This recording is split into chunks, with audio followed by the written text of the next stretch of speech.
नमस्कार. 9:30च्या बातमीपत्रात मी योगेश कोलते आपलं स्वागत करतो. सुरुवातीला एक नजर ठळक बातम्यांवर. मुंबई उच्च न्यायालयाच्या न्यायमूर्तींची संख्या वाढवण्याचा राज्य मंत्रिमंडळाचा निर्णय.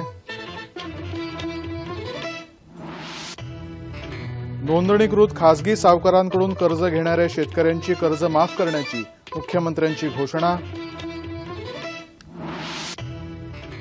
बेकायदा वाळू उत्खनन रोखण्यासाठी नवं सुधारित धोरण लवकरच जाहीर होणार. भारत आणि श्रीलंका यांच्यात 4 सामंजस्य करारांवर स्वाक्षऱ्या. श्रीलंकेत उभारलं जाणार रवींद्रनाथ टागोरांचं स्मारक. काश्मीरला विशेष दर्जा देणाऱ्या 317व्या कलमाला संघाचा विरोध कायम. आणि विश्वचषक क्रिकेट स्पर्धेत न्यूझीलंडची बांगलादेशावर तर इंग्लंडची अफगाणिस्तानवर मात. आणि आता सविस्तर वृत्त. मुंबई उच्च न्यायालयातल्या न्यायमूर्तींची सध्याची 75 ही संख्या वाढवून ती 94 इतकी करायचा निर्णय राज्य मंत्रिमंडळानं घेतला आहे. त्यामुळे न्याय प्रक्रिया अधिक वेगानं होऊ शकेल असं मुख्यमंत्री देवेंद्र फडणवीस यांनी आज विधानसभेत जाहीर केलं. एका निवेदनाद्वारे त्यांनी विविध निर्णयांची माहिती सभागृहाला दिली. दोषारोप सिद्धीचं प्रमाण वाढावं यासाठी उत्कृष्ट तपास करणारा पोलीस अधिकारी आणि न्यायालयात प्रभावी बाजू मांडणारा सरकारी वकील यांना यापुढे मुख्यमंत्री पदकानं सन्मानित करणार असल्याचं मुख्यमंत्र्यांनी घोषित केलं. सरकारी वकिलांना यापुढे मुदतवाढ देताना त्यांच्या कार्याद्वारा दोषसिद्धीचं प्रमाण 25% जास्त असण्याची अट घालण्यात आल्याचंही मुख्यमंत्र्यांनी सांगितलं. महानगरपालिका हद्दीत असणाऱ्या औद्योगिक वसाहतीमधल्या उद्योगांना आता उद्योग उभारणीसाठी केवळ MIDCच्याच परवानगीची आवश्यकता आहे. पालिकेची वेगळी परवानगी घेण्याची गरज आता राहणार नाही असंही मुख्यमंत्र्यांनी स्पष्ट केलंय. याआधी नांदेडच्या सचखंड गुरुद्वाराच्या प्रबंधन मंडळाची स्थापना करणारं विधेयक विधानसभेनं मंजूर केलं. या विधेयकानुसार आता 17 सदस्यांच्या मंडळापैकी निम्म्या सदस्यांच्या नेमणुका अथवा निवड झाली तरी मंडळाचा कारभार सुरू करता येईल असं आमच्या प्रतिनिधी सरस्वती कुवळेकर यांनी कळवलं आहे. राज्यातल्या ज्या शेतकऱ्यांनी नोंदणीकृत खासगी सावकारांकडून कर्ज घेतलं असेल त्यांचं कर्ज माफ करायचा निर्णय घेण्यात आल्याची घोषणाही मुख्यमंत्री देवेंद्र फडणवीस यांनी आज विधान परिषदेत केली. या निर्णयामुळे 2 ते 2.5 लाख शेतकऱ्यांचं कर्ज माफ होणार असल्याचं आमच्या प्रतिनिधी सोनल चव्हाण यांनी कळवलं आहे. सरकार भाकड जनावरांसाठी गोकुळ योजना आणणार असल्याची घोषणा खडसे यांनी एका प्रश्नाच्या उत्तरादाखल केली आहे.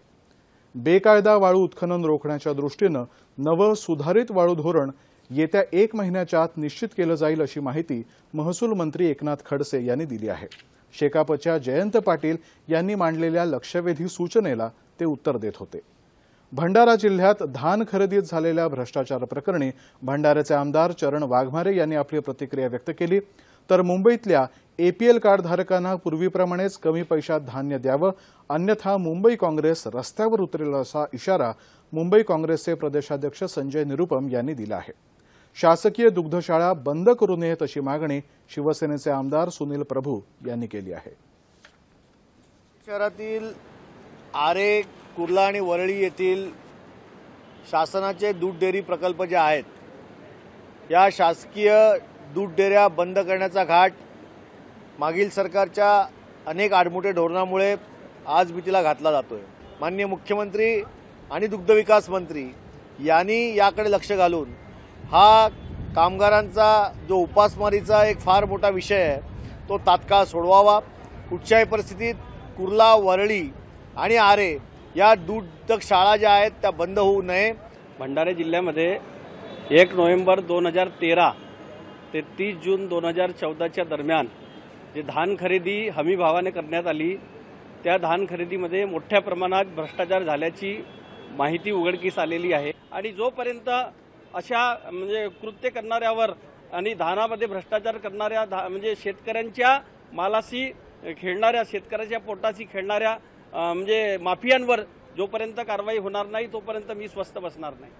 मुंबईमध्ये राहणारे जो APL कार्ड होल्डर आहेत त्यांना आम्ही अन्न पुरवठाचं काम जारी ठेवला होता जेव्हा फूड सिक्युरिटी कायदा आम्ही लागू केला.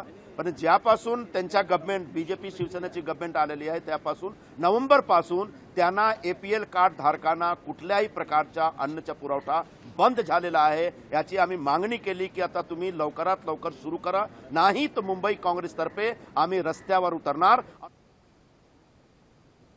पंतप्रधान नरेंद्र मोदी यांचा 2 दिवसांचा श्रीलंका दौरा आजपासून सुरू झाला। पंतप्रधानांच्या उपस्थितीमध्ये उभय राष्ट्रांमध्ये 4 सामंजस्य करारांवरती आज स्वाक्षऱ्याही करण्यात आल्या।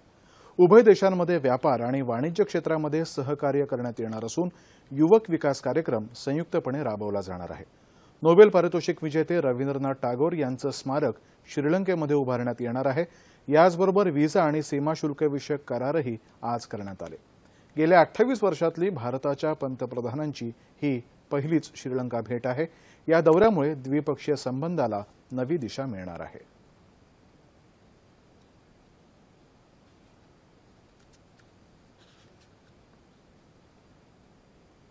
राष्ट्रीय स्वयंसेवक संघाच्या अखिल भारतीय प्रतिनिधी सभेला आजपासून नागपुरात रेशीमबाग मैदान परिसरात सुरुवात झाली। संघाचे सहसरकार्यवाह दत्ताजी हौसबले यांनी पत्रकार परिषदेत सांगितलं की 370व्या कलमाद्वारे काश्मीरला विशेष दर्जा द्यायला संघाचा कायम विरोध होता आणि यापुढेही तो तसाच राहील। सध्या काश्मीरमध्ये जे काही चाललंय ते संतापजनकच आहे, पण केवळ त्यावरून केंद्र सरकारच्या कामगिरीबाबत घिसाडघाईनं मत व्यक्त करणं योग्य होणार नाही। या सरकारनं गेल्या 10 महिन्यात उत्तम कामगिरी केली असून त्यांचा कारभार योग्य दिशेनं सुरू असल्याचंही हौसबले यांनी स्पष्ट केलं आहे।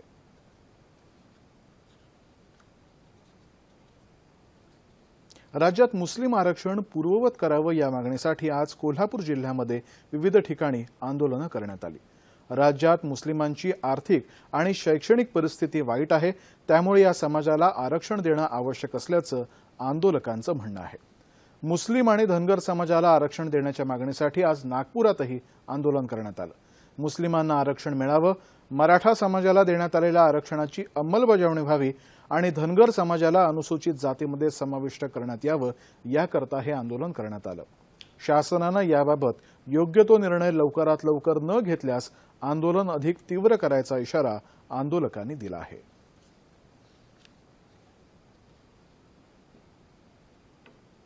शेती आणि पाणी यांचं नातं जगणं आणि श्वास यांच्या इतकंच अतूट। आपल्याकडची शेती आजही मोसमी पावसावरच प्रामुख्यानं अवलंबून आहे, त्यामुळे सिंचनासाठी पाण्याचं सुनियोजन करणं हाच शेतकऱ्यांसाठी तरुणोपाय आहे।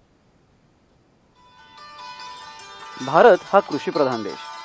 आपली शेती आजही मुख्यत्वे करून मोसमी पावसावर अवलंबून आहे। विषम पर्जन्यमानामुळे कृषी अर्थव्यवस्थेवर कायम ताण असतो। पावसाचं पाणी योग्य प्रकारे अडवलं नाही, जमिनीतल्या पाण्याचं पुनर्भरण केलं नाही तर अन्न सुरक्षा आणि पिण्याच्या पाण्याची उपलब्धता दोन्ही धोक्यात येऊ शकतात। यासाठी सुयोग्य सिंचन पद्धतीचा वापर महत्त्वाचा ठरतो। पाणी वाचवण्यासाठी उपलब्ध पाण्याच्या प्रमाणावर आधारित पिकांची निवड हा महत्त्वाचा पर्याय ठरू शकतो। पाण्याचं पुनर्भरण ही संकल्पनाही अलीकडे मूळ धरू लागलेली आहे। पाणी जिरवण्याच्या विविध योजना अंमलात आणून शेतकरी भूजल संवर्धनात हातभार लावू शकतो। शेतीसाठी वापरलेल्या पाण्याचा पुनर्वापर हा पाणी बचतीचा महत्त्वाचा मार्ग आहे। थोडक्यात शेतीसाठी पाण्याचं सुनियोजन केलं तर शेतकऱ्याला पावसाच्या लहरीवर विसंबून राहावं लागणार नाही।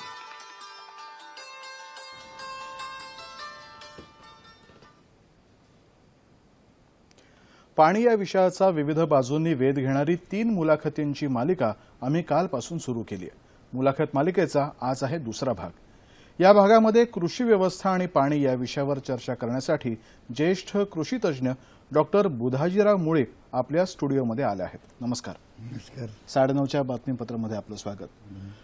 पाणी टंचाईची जी समस्या आहे ती गेले अनेक वर्ष महाराष्ट्राला भेडसावते आहेच। राज्यापुरता जर का विचार करायचा म्हटला तर पाण्याचं जर का एक नियोजन करायचं असेल, एक पाण्याची टंचाई जाणवू नये यासाठी जर काही सार्वकालिक प्रयत्न करायचे असेल तर थोडक्यात काय गोष्टी करता येतील?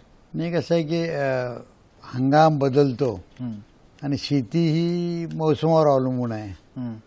पाऊसमान जरी तेच असलं तरी वेळ काळ आणि स्थळ बदलतंय, हा एक भाग आहे।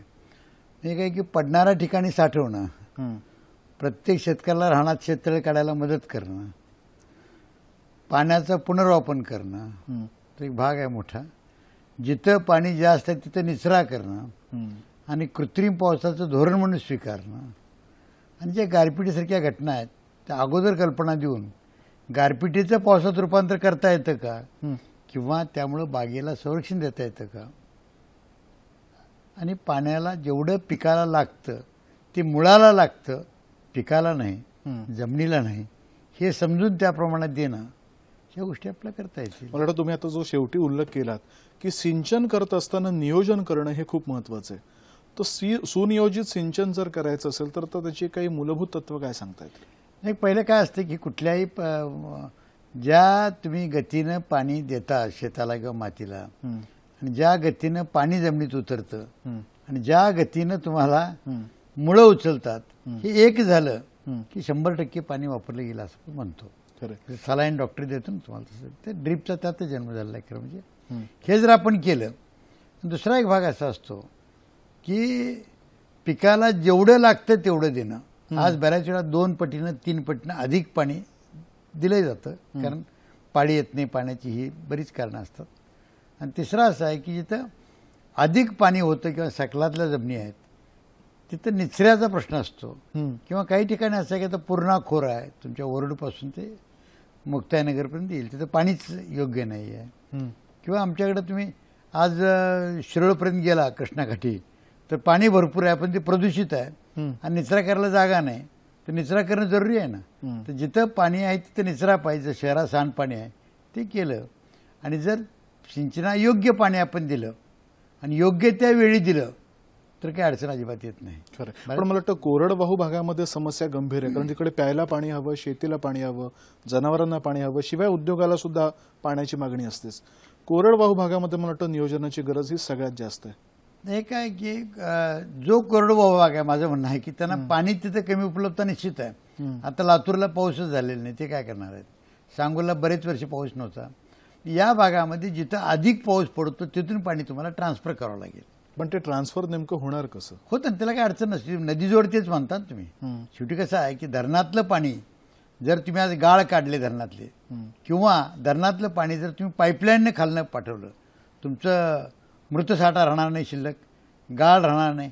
आणि हे पाणी जर खाली दिलं, किंवा ज्या क्षेत्रात वरती आहेत अपस्ट्रीम म्हणतो आम्ही त्याला, त्या लोकांना आपण जर ठिबक सिंचन सांगितलं, उरलं पाणी देणं, किंवा या खोऱ्यातनं त्या खोऱ्यात ज्यादा पाणी हे आपण स्थलांतरित करणं, किंवा सर्व शहरांनी आपलं पाणी पुनर्वापर करणं, हे कायदेशीर फौजदारी गुन्हा करून कंपल्सरी केलं पाहिजे. आणि ते पाणी खेड्यांना देणं अडचण काहीच नाही. आणि याच्याखेरीज जो जिरायत भाग आहे तिथं त्या शेतकऱ्यांना, कारण आम्ही कोरडं आम्ही जिरावत म्हणतो आम्ही, कारण कोरडं काहीच येत नसतं, तर तिथं असं आहे की तुम्हाला प्रत्येक शेतकऱ्याला जर 1 शेततळं घ्यायला शासनाने मदत केली रोजगार हमीतनं कुठलं आहे ना, तर 100% ज्यावेळी पाऊस पडेल त्यावेळी पाण्याची पातळी वरती वाढली जाईल आणि निश्चितपणे होईल. आणि त्याच्याबरोबर जर आपण डोंगरावरती तळी काढली शिवाजी महाराजच्या काळासारखी, तर तिथं जे पाणी मुरेल ते कोरडगावच्या जमिनीखाली सुद्धा ती पाणी राहतं. किंवा जी शहरं दिसत आहेत तुम्हाला, ज्याने डांबर रस्त्याने पाणी मुरायला थांबलेलं आहे, किंवा जे हायवे आहेत आपले, किंवा आपले जे काही रेल्वे रूट आहेत, हे जर पडणारं पाणी सगळं जर तुम्ही जमिनीत मुरवलं, भोगरावात पाणी नक्की येतं. ते जिरायत भागात ती जात असतं, कारण कायमचं पाणी तिथून जात असतं. आणि जिरायत लोकांनी त्याप्रमाणे आपली पीक पद्धतीही जिथं कमीत कमी पाणी लागेल त्यावेळेला, आणि जसं आपलं अन्न सुरक्षितता म्हटली तरी कुठेतरी आपलं आता मॉइश्चर सुरक्षितता पाहिजे ना पिकाला. अन्न कधी मिळेल तर तिथं अर्धता असली तर तेही करणं गरजेचं आहे. आणि तुम्ही म्हणता तसं माथ्यापासून पायथ्यापर्यंत सर्व स्तरावरती वाहणारं पाणी, साचलेलं पाणी, मुरणारं पाणी, या सगळ्याचा एक सार्वत्रिक विचार करायची गरज आहे. हां, आज काय झालं माहिती आहे की पाण्याला आपण फार कॅज्युअली घेतो असं म्हणत असतो आपण. मला हे कळत नाही की डोंगराच्या माथ्यावर तर पाऊस पडतो सह्याद्री घाटला, तिथं जर पाणी तुम्ही, शिवाजी महाराजांनी खालून पाणी तर नेलं नव्हतं डोंगरावर कधी, किल्ल्यावर, ते किल्ल्यावर तळी काढली होती. म्हणजे जे पाणी पावसाचं पडतं, जे मुरतं ते जमिनीखाली जातं. मग मे महिन्यापर्यंत तुम्हाला ओढे वाहत असतात. आता जंगलतोड झाली, वरती बांधकामं सुरू झाली, मग आता पाण्याचा वेग वाढला. आता हा जसा एक भाग बसतो तसं काय झालं की जसं आता गावातल्या गावात पाणी, रानातल्या रानात पाणी जिरवा, ह्या आता योजना चाललेल्या आहेत.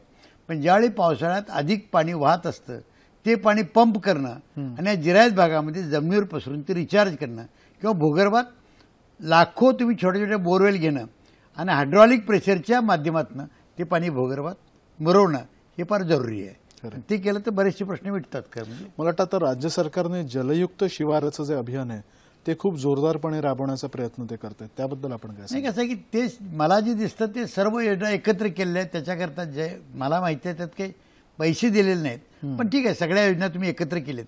मग सर्वांनी आता असं आहे की जे काही GSDA पासून ते शेती खात्यापर्यंत, जलसंधारणापर्यंत, फलोद्यानापासून ज्या ज्या योजना असतील भारत सरकारच्या, राज्य सरकारच्या, जिल्हा स्तरावरच्या, त्या सर्व योजना एकत्र करून खरं म्हणजे त्यांनी खरंच शिवार जर जलयुक्त केलं, कमीत कमी पिण्याच्या पाण्यासाठी, एक तरी पिकाच्या निश्चितसाठी आणि जनावरांच्या पाण्यासाठी, तर फार मोठी क्रांती आहे. खरं आहे. पण अर्थात जसं शेतकरी आणि सरकार यांच्यामध्ये अनेक दुवे आहेत, कुठे शासकीय अनेक संस्था ज्या आहेत, विद्यापीठं आहेत, कृषी विद्यापीठं आहेत, स्थानिक स्वराज्य संस्था आहेत, या सगळ्यांचा सहभाग याच्यामध्ये कशा पद्धतीने असायला हवा?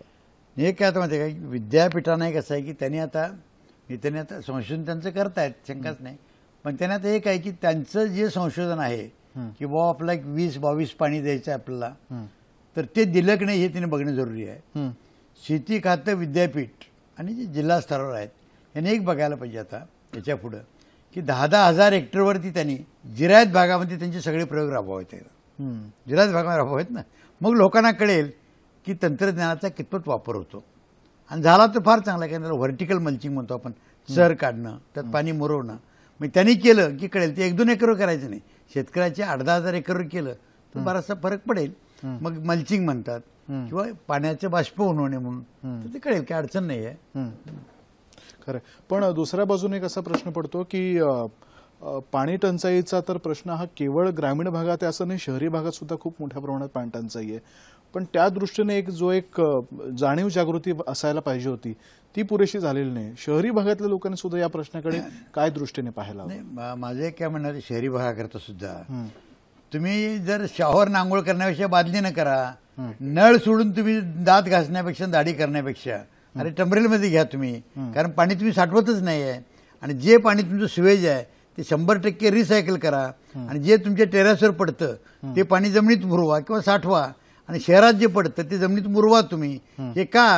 आणि कमीत कमी अन्न तुम्ही वाया घालवा, कारण कसं आहे माहिती आहे, 1 लिटर दुधाला 15 लिटर पाणी लागतं, 1 किलो साखरेला 1000 लिटर पाणी लागतं. मला वाटतं ही जी व्हर्च्युअल पाण्याची जी संकल्पना आहे ती खूप महत्वाची आहे, कारण कुठेतरी एक पाणी वापराचं ऑडिट सुद्धा व्हायला पाहिजे. हा, काय आभासी पाण्याची संकल्पना अशी आहे, तुम्ही एक तूप खाल्लं म्हणजे काय माहिती आहे, तुम्ही 1.5 लिटर पाणी घेतलं, तुम्ही 1 चमचा तूप घेतलं म्हणजे. आता लोकांना फारसं कळत नाही, कारण का शेतकरी पाण्याचा सर्वात मोठा निर्यातदार शहरी भागात आहे. तर शहरी भागात लोकांनी कमीत कमी अन्न टाकणं, कमीत कमी पाणी वापरणं, ते कमीत कमी प्रदूषित न करता वापरणं, जे उद्योग जे आहेत, किंवा त्यांना शक्य झालं त्यांनी धरणं बांधणं त्यांची, आणि त्यांच्यात पडणारं पाणी हे भूगर्भात त्यांनी मुरवणं, ही आता मला वाटते काळाची गरज आहे. आणि हे केलं नाही तर मला वाटते शहरी भागाला पुढे पाणी मिळणार नाही, कारण शेतकरी आता अधिक सहन करणार नाही. अन्न सुरक्षा ठीक आहे, पण पाणी सुरक्षितता पाहिजे ना, नाही तर तो पीक कशी घेणार, जनावर कशी करणार. आज बघण्याचा दृष्टिकोन असा आहे की आज काही 140 का 150 लिटर म्हणतात ते ग्रामीण भागात पाणी द्या आणि त्यात जनावरांचं भागवा. सांगणाऱ्यांना हेही माहीत नाही, अरे कमीत कमी 100 ते 150 लिटर पाणी एका जनावराला लागतं प्यायला, तरच दूध देतं ना ते. आता हे कमीत कमी बघितलं पाहिजे ना. मग जनावर असो, कोंबडी असो, यांना जे पाणी लागतं, किंवा पक्षी असतो निसर्ग करता, तर हे शहरी लोकांनी आता बघणं जरुरी आहे. पाणी तुमचं, आमचं, सर्वांचं, फक्त शेतकऱ्याचं नाही. जे आपण कापड घालतो त्यात किती 1000 पटीनं पाणी खातो, याचा विचार आपण केला तर कुठल्याही नैसर्गिक साधन संपत्तीचा कमीत कमी वापर करणं आता काळाची गरज आहे असं मला वाटतं. आपण इथे आलात आणि आमच्याशी हा पाणी या विषयावरती जो अतिशय महत्त्वपूर्ण संवाद साधलात याबद्दल धन्यवाद. धन्यवाद दूरदर्शनचे. आणि आता वळूया या पुढच्या बातम्यांकडे. रेडिओचं आणि आपलं नातं अगदी जीवाभावाचं. मनोरंजनाची इतर साधनं जेव्हा उपलब्ध नव्हती तेव्हा मनोरंजनाबरोबरच आपली प्रबोधनाची गरजही रेडिओनंच भागवली. संगीत सरिता, बिनाका गीतमाला, छायागीत, भुले बिसरे गीत, बेला के फूल यासारख्या विविध कार्यक्रमांनी आपल्या मनात कायमचं घर केलंय. आता हेच कार्यक्रम आकाशवाणीच्या FM 102.8 मेगाहर्ट्झवर श्रोत्यांना ऐकता येतील. या सेवेचं विधिवत उद्घाटन माहिती आणि प्रसारण राज्यमंत्री राज्यवर्धन सिंह राठोड यांच्या हस्ते येत्या 17 तारखेला सकाळी 10 वाजता मुंबई दूरदर्शन केंद्राच्या प्रांगणात होणार आहे. सांगली जिल्ह्यात जलयुक्त शिवार अभियान गतिमान करावं अशी सूचना पुण्याचे विभागीय आयुक्त S. चोक्कलिंगम यांनी आज अधिकाऱ्यांना केली. जलयुक्त शिवार अभियानाचा आढावा घेण्यासाठी जिल्हाधिकारी कार्यालयात आयोजित केलेल्या बैठकीत ते बोलत होते। या अभियानांतर्गत 141 गावांची निवड करण्यात आली आहे। यामध्ये पाणलोट विकास, गाळ काढणं, पाझर तलाव दुरुस्ती तसंच विहीर पुनर्भरण यासारख्या कामांचा समावेश आहे, अशी माहिती यावेळी चोक्कलिंगम यांनी दिली। सर्वांसाठी पाणी, टंचाईमुक्त महाराष्ट्र या योजनेअंतर्गत जलयुक्त शिवार अभियान या राज्य शासनाच्या उपक्रमाला सर्वच यंत्रणांनी प्राधान्य द्यावं असं आवाहन त्यांनी केलं। विज्ञान तंत्रज्ञान सतत विकसित होत असतानाही रोगराईचं प्रमाण मात्र वाढतच आहे। त्याला पायबंद घालण्यासाठी सगळीकडे स्वच्छता पाळणं अत्यावश्यक असल्याचं मत धनाजी पाटील यांनी आज साताऱ्यात व्यक्त केलं। स्वच्छ भारत अभियानाअंतर्गत आयोजित करण्यात आलेल्या सरपंच, ग्रामसेवक आणि अधिकारी यांच्या कार्यशाळेत ते बोलत होते। लोकप्रतिनिधींनी स्वच्छता अभियान व्यापक स्तरावर यशस्वी होण्याकरता प्रयत्न करण्याची गरज असल्याचं ते म्हणाले।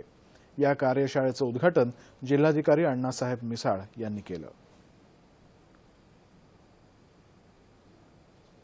जळगाव जिल्ह्यातल्या यावल तालुक्यातल्या हरिपुरा इथल्या गोविज्ञान अनुसंधान बहुउद्देशीय संस्थेनं सेंद्रिय शेतीबरोबरच गोशाळा, गोबर गॅसपासून वीज निर्मिती, उजाड महारानावरती फळबागा आणि शेतीविषयक इतर प्रकल्प राबवले आहेत। शेतकऱ्यांसाठी मार्गदर्शक ठरत असलेल्या या संस्थेनं आजवर शासनाचे विविध पुरस्कारही मिळवले आहेत। या संस्थेबाबतचा हा वृत्तांत। सातपुडा पर्वताच्या पायथ्याशी वसलेलं आदिवासी गाव अशी ओळख असणाऱ्या हरिपुरा गावात गोविज्ञान अनुसंधान संस्था गेल्या 10 वर्षापासून गोसंवर्धन आणि सेंद्रिय शेतीविषयक अनेक उपक्रम राबवते।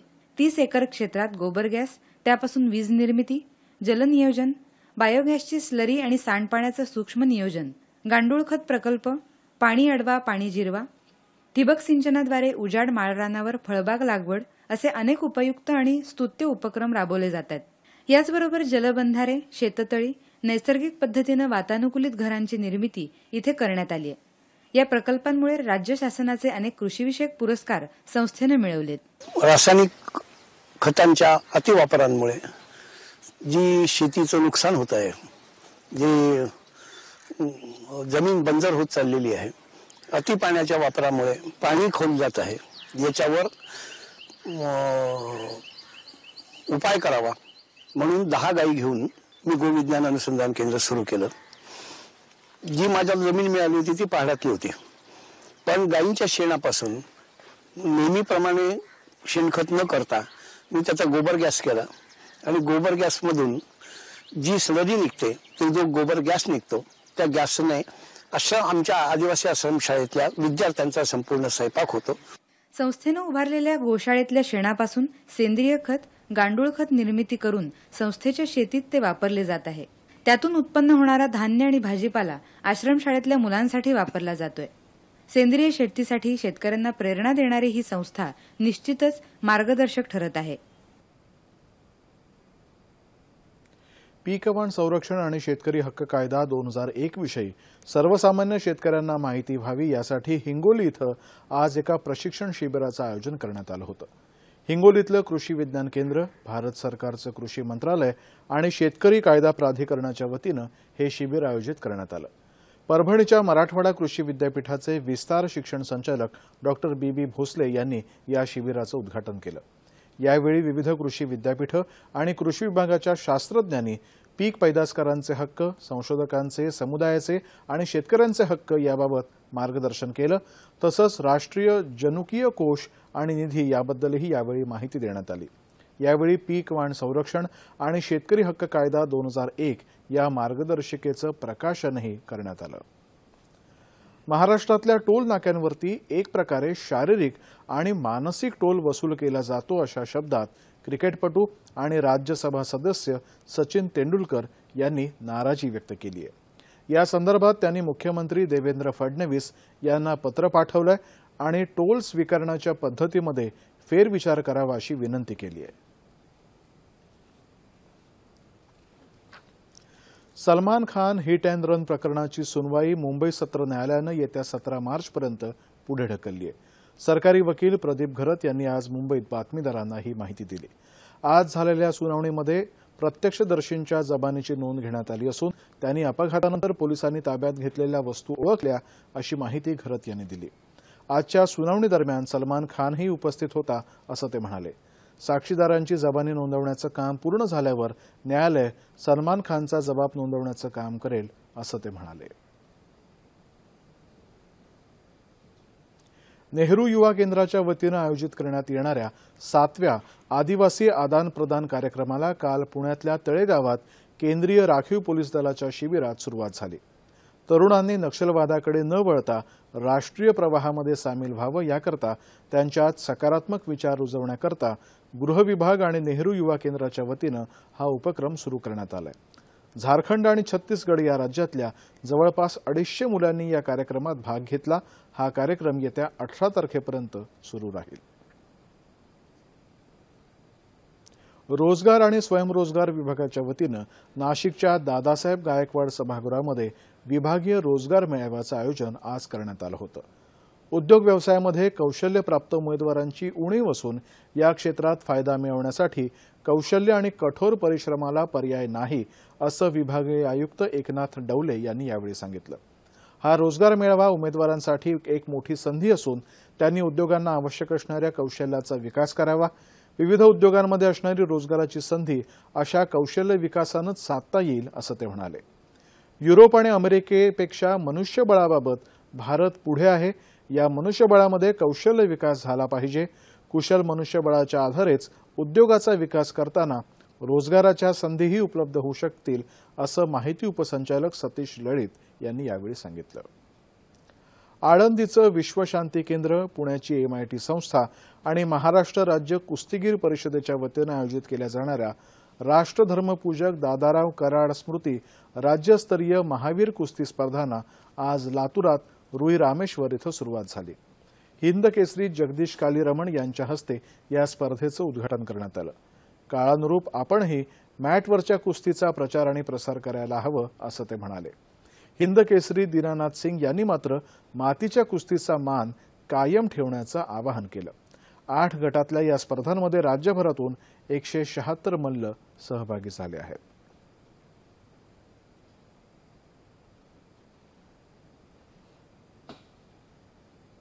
आणि आता बातमी क्रिकेटची। विश्वचषक क्रिकेट स्पर्धेमध्ये आज अ गटातल्या सामन्यामध्ये न्यूझीलंडनं बांगलादेशवर 3 गडी राखून विजय मिळवला। हा सामना हॅमिल्टन इथं झाला। इंग्लंड आणि अफगाणिस्तान यांच्यात झालेल्या एका सामन्यामध्ये 101 धावांचा पाठलाग करताना मैदानात उतरलेल्या इंग्लंड संघानं अफगाणिस्तानवर 19व्या षटकामध्ये 9 गडी राखून सहज विजय मिळवला। उद्या ऑकलंड इथं होणाऱ्या सामन्यामध्ये भारताची गाठ झिम्बाब्वेशी पडणार आहे। आणि आता हवामान। गेल्या 24 तासांमध्ये मध्य महाराष्ट्र आणि विदर्भात तुरळक ठिकाणी पाऊस पडला तर उर्वरित राज्यातलं हवामान कोरडं होतं।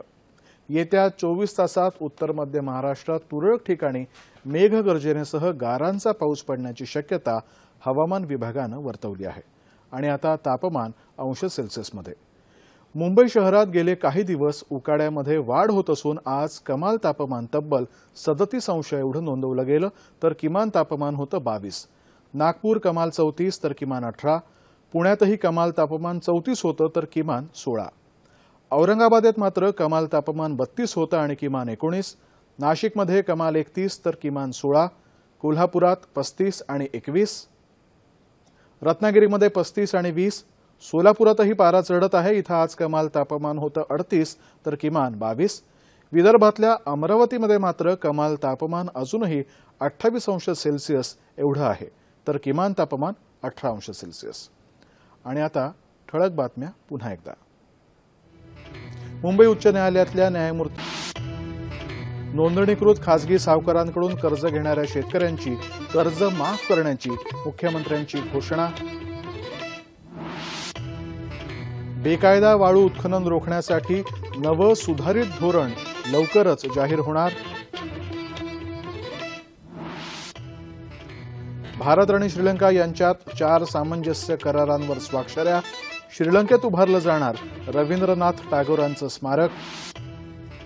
काश्मीरला विशेष दर्जा देणाऱ्या 317व्या कलमाला संघाचा विरोध कायम।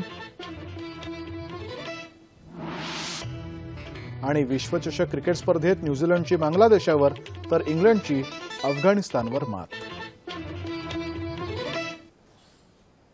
याबरोबरच हे बातमीपत्र संपलं. पुन्हा भेटूया उद्या सकाळी 8:30 वाजता सह्याद्री वाहिनीवर. नमस्कार.